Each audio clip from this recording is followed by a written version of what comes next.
का राज्य स्तरीय शिक्षक सम्मान समारोह चल रहा है। और अब इंस्पायर अवार्ड मानक योजना 2022-23 की राष्ट्रीय प्रतियोगिता में प्रथम व अन्य स्थान प्राप्त विद्यार्थी जिन्हें पुरस्कृत किया जाना है, ये है श्री दीपक भिंड से कक्षा 10वीं और इनके शिक्षक है श्री मनोज कौशल, जो इनके गाइड शिक्षक हैं। यहाँ पर इन्हें सम्मानित किया जा रहा है। और उसके बाद बालाघाट से सुश्री शिरोमणि दहीकर कक्षा 10 से हैं, शासकीय उत्कृष्ट उच्चतर माध्यमिक विद्यालय लांजी जिला बालाघाट से हैं। इनके शिक्षक हैं श्री सूरीदास बनोथे, उच्च माध्यमिक शिक्षक। यहाँ मंच पर इन्हें सम्मानित किया जा रहा है। और भोपाल से सागर पब्लिक स्कूल रोहित नगर भोपाल से श्री आरुष नाग है और उनके साथ है उनकी शिक्षिका गाइड शिक्षिका श्रीमती शुभांगी निमाड़े।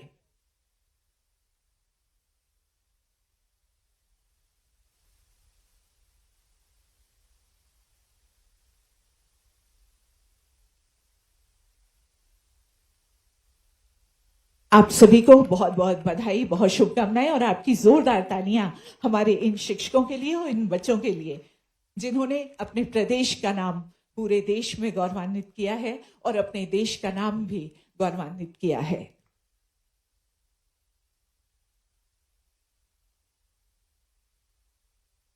शॉल, श्रीफल, प्रशस्ति पत्र और सम्मान निधि से आज यहाँ शिक्षकों को सम्मानित किया गया।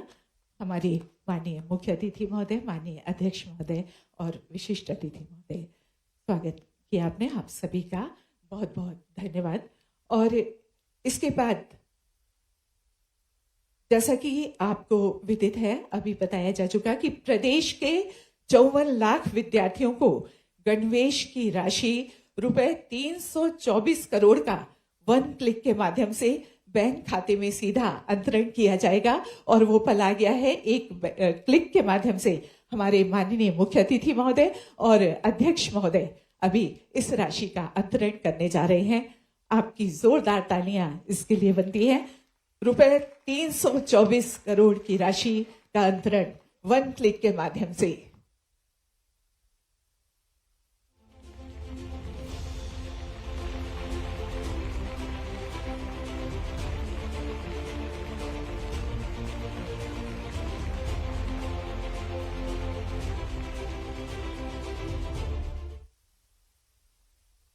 और इस राशि अंतरण के बाद हमारे बीच माननीय मुख्यमंत्री जी हैं और जब वो होते हैं तो सुनने की उत्सुकता हम सबको होती है।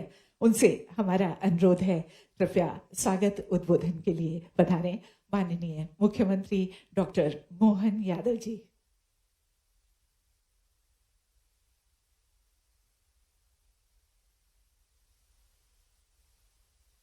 राज्य स्तरीय शिक्षक पुरस्कार 2024 ननोहा प्रशासन अकादमी भोपाल के आज के इस कार्यक्रम के माननीय मुख्य अतिथि माननीय राज्यपाल महामहिम मंगूभाई पटेल साहब, हमारे विशिष्ट अतिथि स्कूल शिक्षा एवं परिवहन विभाग मंत्री माननीय राव उदय प्रताप सिंह जी, मंचस्थ सभी अधिकारीगण, इस हाल में उपस्थित सभी सम्माननीय शिक्षक वृंद, आगंतुक अतिथिगण, पत्रकार साथियों, प्यारे मित्रों,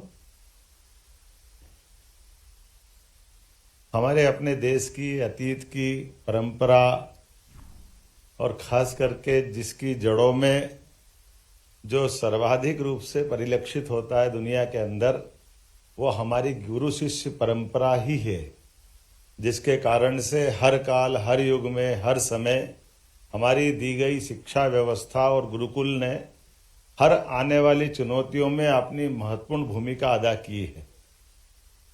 वर्ष कोई भी हो, समय कोई भी हो, चुनौती कैसी भी हो, जब भी मौका पड़ा तो उन चुनौतियों का सामना करने के लिए हमारे विश्वविद्यालय, महाविद्यालय और विद्यालय ने अपनी महती भूमिका अदा की है।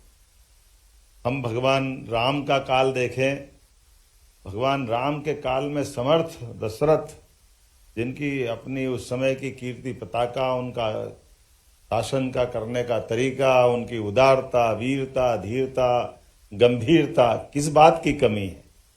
लेकिन जो कमी थी उसमें गुरु ने फिर भी देख लिया। वो गुरु और शिष्य के बीच में एक मिलन होता विश्वामित्र के माध्यम से, जब वो राम और लक्ष्मण को लेके जंगल जाते हैं और होने वाली घटनाओं से परिचित कराते हैं कि ये हड्डियों के ढेर किस कारण से।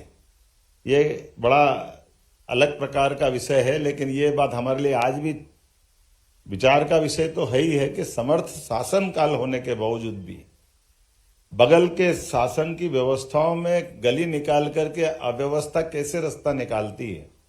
और हमने सबने देखा कि वो घटनाक्रम है जब केवल गुरु ने अपने शिष्यों को छांटा, निकाला और भगवान राम और कृष्ण का जीवन, उसके भगवान राम और लक्ष्मण का जीवन उसके बाद बदला। न केवल राक्षसों का अंत हुआ बल्कि साथ सीता माता भी मिली। काल के प्रवाह में बहुत लंबी राम राज्य की घटनाएं हमको सबको मालूम है, लेकिन उसके बाद अगर यही लाइन अगर लंबी देखे 5000 साल पहले भगवान कृष्ण का कंस को मारने के बाद का घटनाक्रम देखें तो वही घटना ध्यान में आती है कि कृष्ण संदीपनी आश्रम आते हैं और आने के बाद जिस प्रकार से 64 कला, 14 विद्या, 18 पुराण, 4 वेद और शस्त्र और शास्त्र के बीच तालमेल कैसा होना चाहिए, शिक्षा ऐसी के युद्ध के घनघोर घटाघोप वातावरण में भी उनके मुखारविंद से निकली गई सारी ग्रंथों का निचोड़ जो पवित्र गीता करके दुनिया के सामने आती है, यह संस्कृति भारतीय संस्कृति और इस पे हमको गर्व है, यह आनंद देती है। और यही हमको चाणक्य और चंद्रगुप्त को जोड़ना चाहती है। आप लाइन से देखो कहीं इसका कोई अंतर ही नहीं मिलता है। वो विरोधियों काल, उस काल के अंदर भी चाणक्य चंद्रगुप्त के माध्यम से शासन की सुव्यवस्था स्थापित करते हैं और 200 साल बाद वापस फिर एक मौका आता है जब विक्रमादित्य खड़े होते हैं और विक्रमादित्य भी शकों को परास्त करके फिर सुशासन की तो अर्थात जब जब चुनौती मिलती तो भूमिका किसकी आती, तो भूमिका हमारी सदैव अपनी शिक्षा परंपरा की और आदर्श विद्यालय विश्वविद्यालय में दी गई उस उन्नत हमारी वातावरण की जो भूमिका होती है। और मुझे इस बात की प्रसन्नता, इसलिए दुश्मन सदैव हमारी उस बात को जानता है जिसके कारण से हम इन कष्टों से भी निकल करके आते हैं। काल के प्रवाह में जब आक्रमण हुए तो उन्होंने तक्षशिला को जलाया, नालंदा को जलाया, हमारे विश्वविद्यालय पे आक्रमण किया। यह 2000 साल पहले भी हुआ, यह 200 साल पहले भी हुआ। जब हमारे यहाँ लॉर्ड मेकाले आते तो उनने हमारी सारी शिक्षा व्यवस्था ध्वस्त की, इसमें उसमें कोई अंतर नहीं। लेकिन यशस्वी प्रधानमंत्री का अभिनंदन करो श्रीमान नरेंद्र मोदी का, जिन्होंने शिक्षा नीति 2020 दोबारा जब लेकर के आए तो उन्होंने कहा कि पाठ्यक्रम के अंदर कौन सा विषय होना चाहिए जो गौरवशाली अतीत पे गर्व कर सके, वो विषय होना चाहिए। इसलिए उसको काल के प्रवाह में पता नहीं क्या क्या कहते थे। भगवान राम और भगवान कृष्ण के जीवन के उत्कृष्ट प्रसंगों को लेकर के केवल उनको कर्मकांड की माइथोलॉजी में डाल देना, ये दुर्भाग्य की बात है। हमारे लिए तो ये भारत का विश्व गुरु बनने का जो सपना है, कोई धनी बनना चाहता है, कोई ताकत वाला बनना चाहता है, लेकिन भारत ने अपना मार्ग कौन सा खोजा है? भारत ने मार्ग खोजा है गुरु। गुरु अर्थात अंधेरे से प्रकाश की ओर ले जाने वाली भावना, जिसको वेद वाक्यों में कहा गया सर्वे भवन्तु सुखिनः सर्वे सन्तु निरामया। ये जो उदात्त भाव है, उस उदात्त भाव के आधार पर दुनिया के अंदर हम अज्ञानता को मिटाना चाहते हैं, दुनिया के अंदर अच्छाई को स्थापित करना चाहते हैं, दुनिया के अंदर मानवता को स्थापित करना चाहते हैं। और ये आती कहाँ से? ये आती शिक्षा से, ये गुरु परंपरा से, गुरु शिष्य परंपरा को पुनर्स्थापित करती है। इसलिए आज के इस अवसर पर हम इतने अच्छे माहौल में हैं कि हम काल के प्रवाह में आईने की तरफ सब कुछ साफ दिख रहा है। एक एक करके वो सारी बातें स्थापित होती जा रही है, जिसके कारण से दुनिया में भारत जाना जाता था। भारत दुनिया में संपन्न बनना चाहता है, लेकिन संपन्नता में स्वार्थी नहीं बनना चाहता है। वो उदारता के साथ अपनी अच्छाइयों को बांटना चाहता है। वो ताकतवर बनना चाहता है, लेकिन शांति के लिए बनना चाहता है। उसकी दिशा दूसरी नहीं, उसकी दिशा एकमात्र है कि हम शांति की स्थापना करने में समर्थ हो। इसलिए हमारे देवता एक हाथ में शास्त्र भी रखते हैं तो दूसरे हाथ में शस्त्र भी रखते हैं। और मुझे इस बात की प्रसन्नता, हमारी सरकार बनने के बाद हमने भी दशहरे पे शस्त्र परंपरा को पूजन करने की परंपरा स्थापित की है।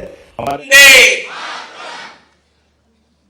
राज्य स्तरीय शिक्षक सम्मान माध्यम से हमारी सदैव सनातन संस्कृति गौरवान्वित होती आई है। आज के इस अवसर पर मेरी अपनी ओर से पुरस्कृत होने वाले सभी माननीय शिक्षकों को बधाई और शिक्षा विभाग के भी अच्छे कार्यक्रम की आप सबको बधाई। बहुत बहुत धन्यवाद।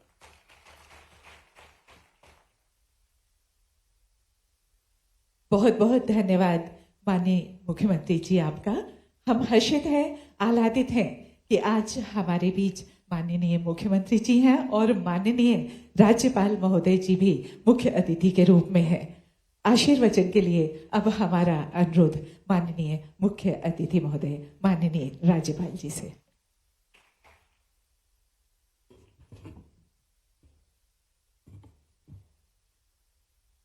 मंत्री श्री ने भारत माता की जय बुलाई मगर बहुत आवाज नहीं आया। अभी बोलेंगे भारत माता की, अभी भी कम आवाज है। भारत माता की, वंदे वंदे। राज्य स्तरीय शिक्षक सम्मान एवं गणवेश वार्षिक वितरण समारोह में अपने बीच उपस्थित माननीय मुख्यमंत्री श्री, अभी मैंने बताया कि कभी मध्य प्रदेश के विकास के लिए हवाई जहाज उड़ाते हैं, कभी कभी उद्योग बटोरने जाते हैं, और मंत्री श्री ने बहुत अच्छा बताया कि कैसे हमारे मुख्यमंत्री है, ऐसे विकासशील पुरुष हमको मध्य प्रदेश को मिले हैं। ऐसे मुख्यमंत्री डॉक्टर मोहन यादव जी, मंत्री श्री स्कूल शिक्षा विभाग श्री उदय प्रताप सिंह जी, प्रमुख सचिव जनजातीय कार्य विभाग डॉक्टर रमेश कुमार जी, सचिव स्कूल शिक्षा विभाग डॉक्टर संजय गोयल जी, आयुक्त लोक शिक्षण श्रीमती शिल्पा गुप्ता जी, संचालक श्री हरजिंदर सिंह जी, सम्मान प्राप्त गण, शिक्षकगण एवं विद्यार्थीगण, उपस्थित महानुभाव, भाइयों और बहनों, प्यारे बच्चों, मीडिया के मित्रों, हमने सामने ही डॉक्टर राधाकृष्ण जी का फोटो रखा है। कभी उनको पूछा कि जन्मदिन मनाना है तो उन्होंने बोला कि जन्मदिन मनाना है तो शिक्षक दिन के जन्मदिन मनाओ। यानी खुद शिक्षक तो जन्मदिन मनाओ तो शिक्षक को प्रेरणा मिले, उसका सम्मान हो, और बहुत जरूरी है। और हम शिक्षक दिन को उनकी जन्म जयंती बना दे हैं। दूसरा है राष्ट्रपति अब्दुल कलाम जी। किसी ने पूछा कि आपको जानना है तो कौन से पद से जाने, और साइंटिस्ट थे, शिक्षक भी थे, तो उन्होंने कहा कि मेरे को जानना है तो मेरे को शिक्षक के रूप में जानो, ये मेरी बर्बादी है। ऐसे शिक्षकों की जिम्मेदारी निभाते हुए उनका सम्मान का कार्यक्रम है। इसलिए मैं आज सभी शिक्षकों को बहुत बहुत बधाई देता हूं। समारोह में उपस्थित गणमान्य अतिथियों, सम्मानित शिक्षकगण एवं अधिकारियों का मैं अभिनंदन करता हूं। इस वर्ष के राज्य स्तरीय शिक्षक पुरस्कार से गत वर्ष के राष्ट्रीय शिक्षक पुरस्कारों से सम्मानित सभी शिक्षकों को बहुत बहुत बधाई एवं शुभकामना देता हूं। स्कूल शिक्षा विभाग को शिक्षकों के सम्मान समारोह और गणवेश राशि के वितरण इस गरिमामयी आयोजन के लिए आपको बधाई के आप पात्र हो। इस अवसर पर राष्ट्रीय शिक्षक पुरस्कार 2024 में सम्मानित प्रदेश स्कूल शिक्षा विभाग के शिक्षक श्री मध्य प्रसाद पटेल और शिक्षिका सुश्री सुनीता को भी मैं बधाई और शुभकामना देता हूं। उनके उज्जवल भविष्य की कामना करता हूं। शिक्षक ऐसे शिल्पकार है जो आदर्श विद्यार्थी आदर्श विद्यालय के निर्माण के द्वारा आदर्श समाज और राष्ट्र का स्वरूप बनाते हैं। शिक्षक की महत्ता को इस प्रकार समझा जा सकता है कि माता पिता बच्चों को जन्म और संस्कार देते हैं, जबकि शिक्षक उन्हें ज्ञान, संस्कार और जीवन मूल्यों के साथ शिक्षित प्रशिक्षित कर आदर्श नागरिक बनाता है। बच्चों के व्यक्तिगत विकास में नैतिकता, दया, करुणा, सहयोग, शेयर एंड केयर के गुणों से रोपित करने में भी शिक्षकों की महत्वपूर्ण भूमिका होती है। समाज और सरकार का दायित्व है कि वह शिक्षकों के सार्वजनिक सम्मान के द्वारा शिक्षा और शिक्षक की महत्ता को स्थापित करे, क्योंकि शिक्षकों का सम्मान और प्रोत्साहन राष्ट्र और समाज निर्माण की सार्थक पहल है। गर्व का विषय है कि देश को समर्थ और समृद्ध बनाने के लिए प्रधानमंत्री श्री नरेंद्र मोदी जी के संकल्प राष्ट्रीय शिक्षा नीति के प्रभावी क्रियान्वयन द्वारा प्रदेश में शिक्षा की गुणवत्ता और पहुंच बढ़ाने के अभूतपूर्व प्रयास किए गए हैं। खुशी है कि सरकार सर्व सुविधा युक्त विद्यालय, दक्ष शिक्षकों के साथ शिक्षा की गुणवत्ता की महत्वाकांक्षी परियोजना सीएम राइज स्कूल को लागू किया है। मेरा विश्वास है कि सीएम राइज परियोजना बच्चों के बौद्धिक, मानसिक, शारीरिक, भावात्मक और सामाजिक विकास की बेहतरी में सफल होगी। समाज में समानता, स्वावलंबन, स्वाभिमान के गुणों को विकसित करने के लिए सबसे प्रभावी तरीका शिक्षा है। शिक्षा प्रगति की पहली सीढ़ी है। मेरा अनुरोध है कि शिक्षक विद्यार्थी में देश प्रेम के साथ गरीब, वंचित और जरूरतमंद को मदद और सेवा का भाव का गुणों का भी विकसित करे। ये बहुत जरूरी है, आपकी बहुत बड़ी जिम्मेदारी है। जो पिछड़े हुए समाज में भी कैसे ज्ञान आए, उसको कैसे आगे बढ़ाए, उसको भी कर्तव्य को हमको निभाना है। पुस्तकी ज्ञान से साथ उन्हें जीवन में स्वरोजगार और स्वावलंबन के लिए तैयार करे। उन्हें आज के प्रतियोगी युग में जुझारू और सफल बनाने का हुनर सिखाए। संपूर्ण कर्तव्य निष्ठा और ईमानदारी से शिक्षा रूपी अपने पावन कार्यों को पूर्ण मनोयोग के संकल्प करे। अपने काम को यह मानकर करेंगे कि आप न सिर्फ बच्चों को विद्या दान कर रहे हैं, बल्कि विकसित और विश्व गुरु भारत के निर्माण को भी योगदान दे रहे हैं। आशा है कि आप गुरु की महानता और महत्व का आदर्श प्रस्तुत करते हुए अपने आचार विचार, ज्ञान की भावना के प्रति हमेशा समर्पित और तत्पर रहेंगे। आप सभी सम्मानित शिक्षक तथा पुनः आपको बधाई देते हुए आपकी भविष्य का भी खूब अच्छा रहे, ऐसी मैं शुभकामना देते हुए मैं मेरी बात पूरी करता हूं। आभार। भारत माता की जय।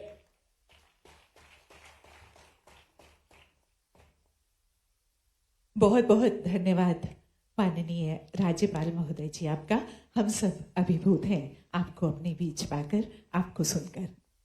और अब हमारे अतिथियों को स्मृति चिन्ह भेंट करने के लिए हमारा अनुरोध है आयुक्त लोक शिक्षण संचालनालय श्रीमती शिल्पा गुप्ता जी से। वे माननीय राज्यपाल महोदय को गोंड कलाकृति यहाँ पर दी जा रही है, देने का कष्ट करें।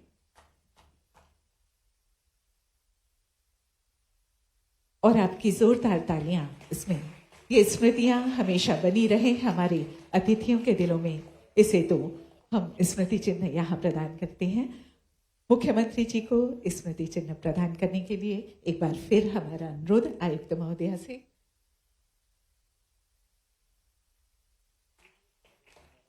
हमारे विशिष्ट अतिथि महोदय माननीय मंत्री परिवहन एवं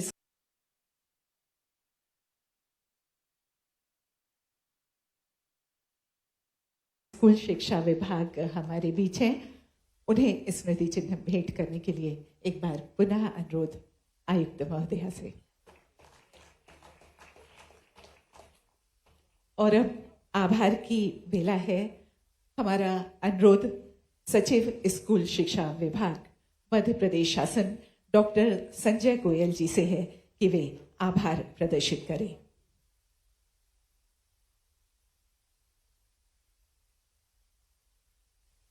आज के इस गरिमामय कार्यक्रम के मुख्य अतिथि महोदय माननीय राज्यपाल जी का मैं विभाग की ओर से हृदय से आभार व्यक्त करता हूं। आपने अपना मूल्य समय देकर स्कूल शिक्षा विभाग और सभी शिक्षकों को उपकृत किया है। साथ ही माननीय मुख्यमंत्री महोदय द्वारा इस समारोह की अध्यक्षता स्वीकार कर हमारे सभी शिक्षक बंधुओं को सम्मानित व गौरवान्वित किया है। उन्होंने अपने व्यस्तम समय में से इस कार्यक्रम में उपस्थिति देकर हमें मार्गदर्शन दिया है। मैं आपका भी हृदय से विभाग की ओर से आभार व्यक्त करता हूं। माननीय मंत्री महोदय, स्कूल शिक्षा एवं परिवहन विभाग के नेतृत्व में यह गरिमामयी कार्यक्रम सफलतापूर्वक आयोजित किया गया है। मैं आपका अभिनंदन करते हुए आभार व्यक्त करता हूं। मैं सभी शिक्षक, शिक्षिकाओं, छात्रों को हार्दिक बधाई और शुभकामनाएं देता हूं, जिन्हें आज इस कार्यक्रम में सम्मानित किया गया है। और साथ ही सभागृह में उपस्थित सभी अतिथियों का एवं इलेक्ट्रॉनिक एवं प्रिंट मीडिया के सभी साथियों का भी मैं इस कार्यक्रम में उनकी उपस्थिति के लिए आभार व्यक्त करता हूं। धन्यवाद। जय हिंद।